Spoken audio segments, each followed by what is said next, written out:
Well, the jury's just come back on the case of Lucy Letby, the UK nurse facing 22 charges of killing babies with 7 counts of murder and 15 attempted murder. Prosecutors say that she committed the crimes to get attention from a married colleague that she'd been having an affair with. I guess she's not a feminist, and despite some very compelling evidence against her, defense say it was just bad luck, wrong place, wrong time. Either way, the results were devastating in a case that has gripped a nation. And with the help of my co-host, Dr. Sohom, we will take a look at the crime and the verdict on this very special episode of Diagnosis to Murder. Don't go anywhere, because we'll be right back.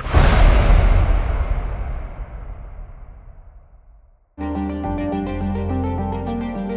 estimated 6.1 per 100,000 of the general world population will be murdered this year. What makes a killer? Is it a trait that we all share as sentient beings? Or is it something unique to the individual?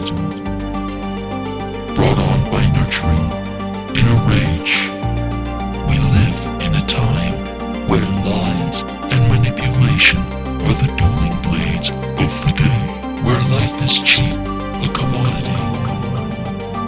Welcome to DEADbug's Diagnosis to Murder, with your host, DEADbug, with co-host, forensic psychiatrist, Dr. Sohom.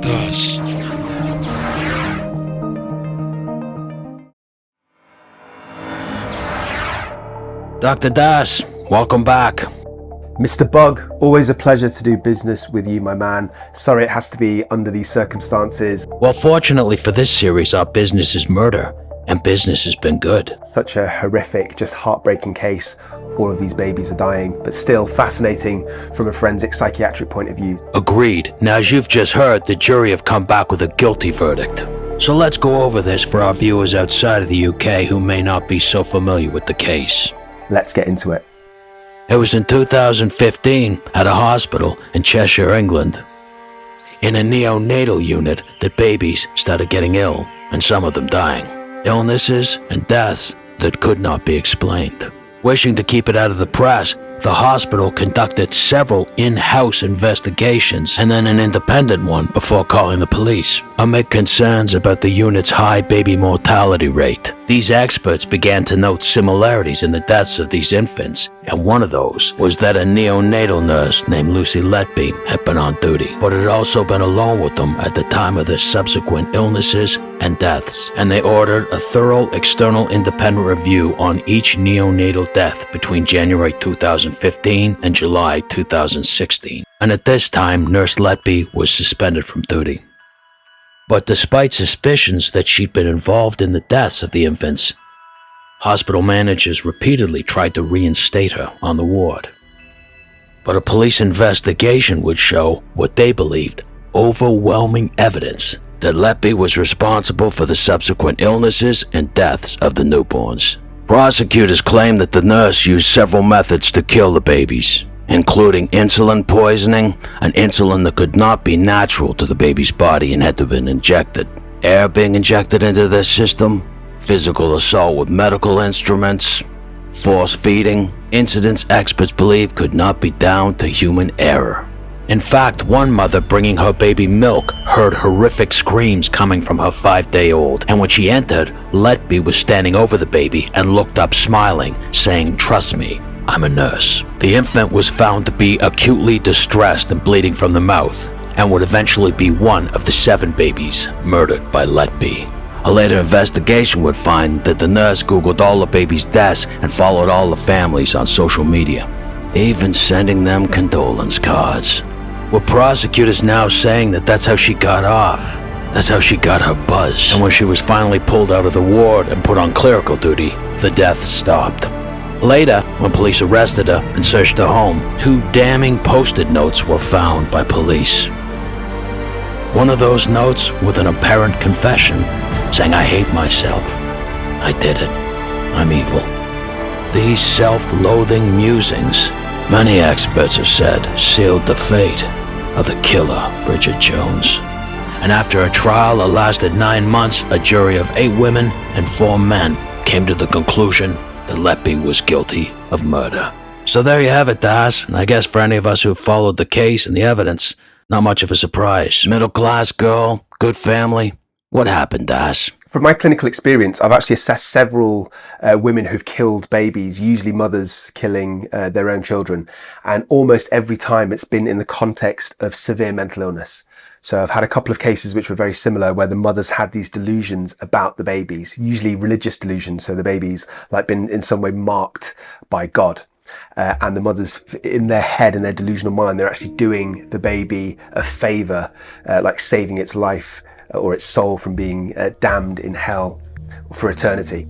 So they act directly under these delusional beliefs. But obviously that's very different from Lucy Letby, because she had mental health issues, but she didn't have a florid psychosis. If she did, that definitely would have come out in her actions. Her colleagues would have picked up on it. Her defense team would have picked up on it, and they would have tried a psychiatric defense like diminished responsibility. Yeah, but her team of lawyers are only following her orders. I mean, they're only going to go with what she accepts them going with. You know, and if she doesn't think she's nuts, and she clearly doesn't because she pleaded not guilty. I mean, this is a woman with no remorse. And I guess it's safe to say that she had a very robust defense. I mean, she gave no quarter. Everything she had an answer for. Yes, insulin was injected into the kids, but I didn't do it. And yeah, sure, these kids' deaths were unnatural and someone did it, but it wasn't me. And the prosecutors say she wanted to impress some married guy that she denies having an affair with, but you know, and I'm pretty sure I understand why she's not going to admit to it, and I certainly know why he's not going to come forward. So if we look at the usual kind of motivations for murder, the reason that people murder, there's a number of different things. But Daz, these babies, how many motives can you possibly have here? They can be anger, it could be jealousy, it could be greed, it could be related directly to mental illness. And again, these don't seem to be very obvious in Lucy Letby's case. If she was angry, who was she angry at? You could at a stretch say that she could be jealous of people that have got like happy families that are forming, but it just seems like a very extreme thing to do. Well, several doctors felt that she was acting bizarrely, with one saying he felt extremely uncomfortable leaving Letby alone with the newborn baby girl. He said that he'd walked into the room and the baby's breathing tube had been removed, and there were no alarms, and Letby was just standing there watching, doing nothing, as the baby was dying. And these doctors and some nurses flagged this, and it appears that the hospital did nothing because she continued to show up to work. I think the difficulty in this kind of situation, where you have healthcare professionals that might be suspected of taking the life of innocent people, like innocent patients like babies, is that it's really hard to pick up in the system, because there are natural fluctuations. Hospital departments can have unlucky periods where there's been an inexplicably slightly higher number of deaths. And also I think the general public naturally doesn't suspect people, right? So you wouldn't suspect a doctor or a nurse, a person of authority, of power, who's supposed to be in a caring, compassionate role, to do something as horrific as that. You'd have to be a really cynical person to even think that that is likely. I'm not too sure about that, Daz. Sometimes I think you're too soft, to be honest with you. I mean, if I came into a ward and my kid was screaming with blood coming out of the nose and a nurse was standing over him, I'd take him down. Male, female, doesn't matter to me. I'm going Hulk Hogan on their ass. Now, I know there have been several incidences in history where nurses have killed, and a few of them come to mind. There was Charles Cullen, who had at least 29 confirmed victims, although authorities figure it was up to 40. 2 of those were kids, and he stated he did it as a mission of mercy to put his victims out of their suffering. There was Niels Hogel, a German nurse, who killed 85 of his patients. Prosecutors figure it was triple that, and he said he did it out of boredom, that he wanted to show off his resuscitation skills. I guess it weren't very good, eh, Daz? No, never mind. And although over the years there have been a number of cases involving general practitioners and nurses killing their patients, there have relatively been few that involve nurses killing babies.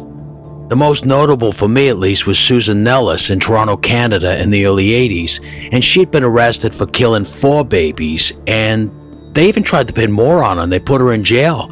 But she was eventually released because they found out she couldn't have done it, because she wasn't even working on the days that some of these babies had died. The only case that I can think of where a nurse killed children and was convicted is the Texas case of Janine Jones.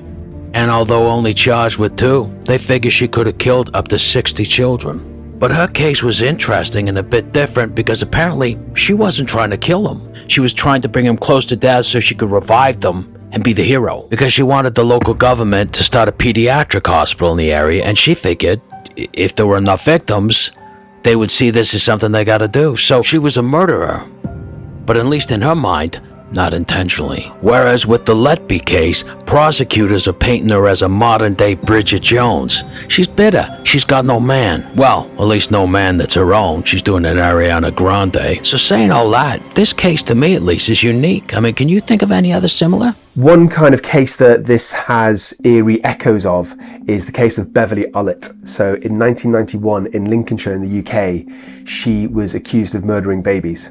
Okay, I vaguely remember this case. So she apparently attacked 15 and she killed 4 of them, and it's eerily similar to the way that Lucy Letby killed the babies. So injecting insulin into bags and air emboluses, so air bubbles that would go in the bloodstream and kill these babies. But essentially, I think Beverly Ollett's case is very different, and I'll explain why.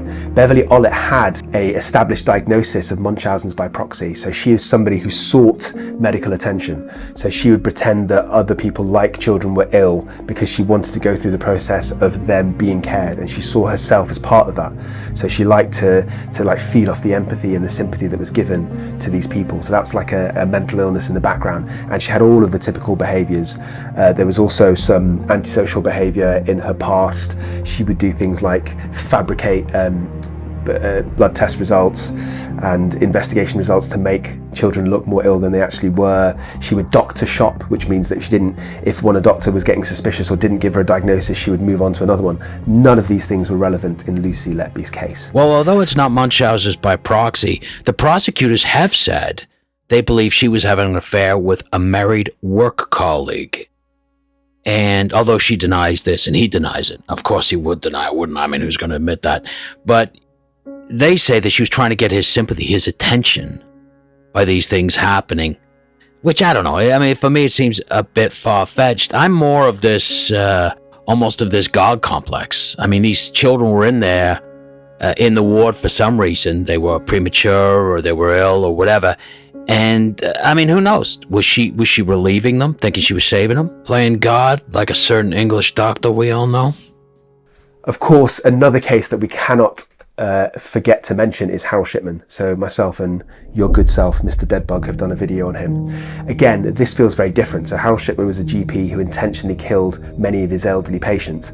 I suppose the similarity between that and the allegations against Lucy Letby is that they're both a vulnerable set of victims, young babies, old people, where death might seem less suspicious compared to like your average, normal, healthy adolescent or adult, for example. However, I think Harold Shipman had this kind of God complex, so he liked being in control of their lives at the last moment and kind of deciding whether to let individuals live or die.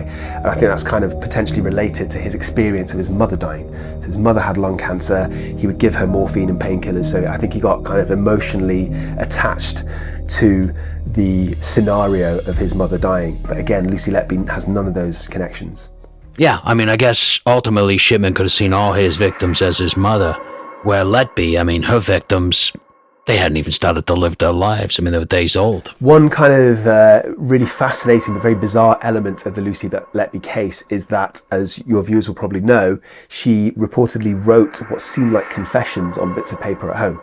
So she wrote things like, I let them die, I'm evil, I'm a bad person, which on the surface seems like she's admitting to killing these babies, but in court, retrospectively, she said that she didn't mean that she did it like on purpose, like she intentionally murdered them. She was just feeling kind of guilty in the background that her poor care was related to that. I'm not buying that one, Das. I think most of us would say that that's quite hard to believe, but I think it's feasible. I'm not saying it's definitely true, but I think it's feasible because we know that Lucy Letby had issues with anxiety and depression. And with depression in particular, you get negative cognition. So it's really common for people who get depressed to have feelings of guilt and shame that are kind of beyond what is normal or typical of their situation. So another way of saying that is they feel guilty about things that aren't really their fault. It's just part of the kind of thought process in depression. In fact, in some cases, it can be really extreme. So you can have nihilistic delusions.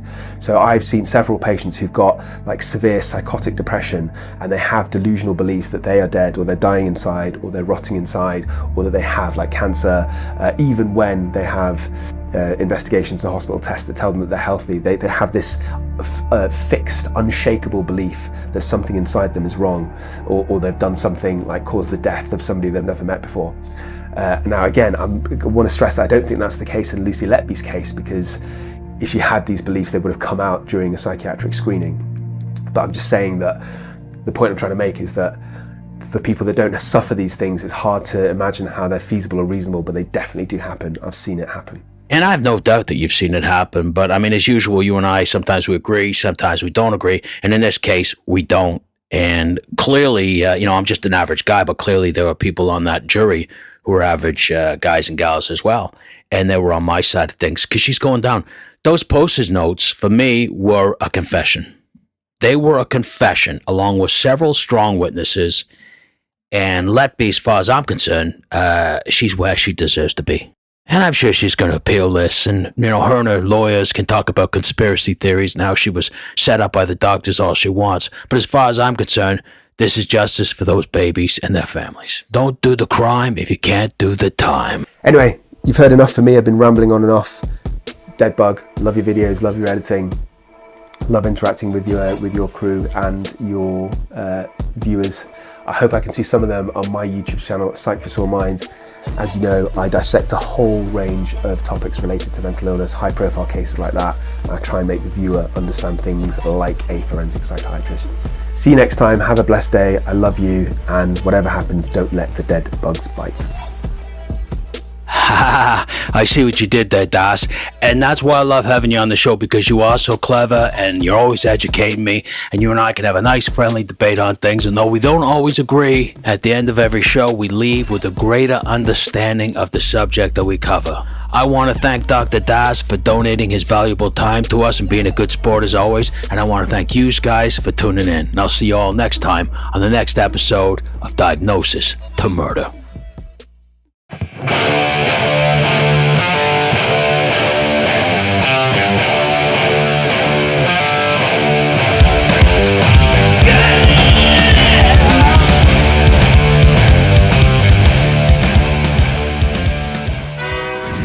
Legion forever!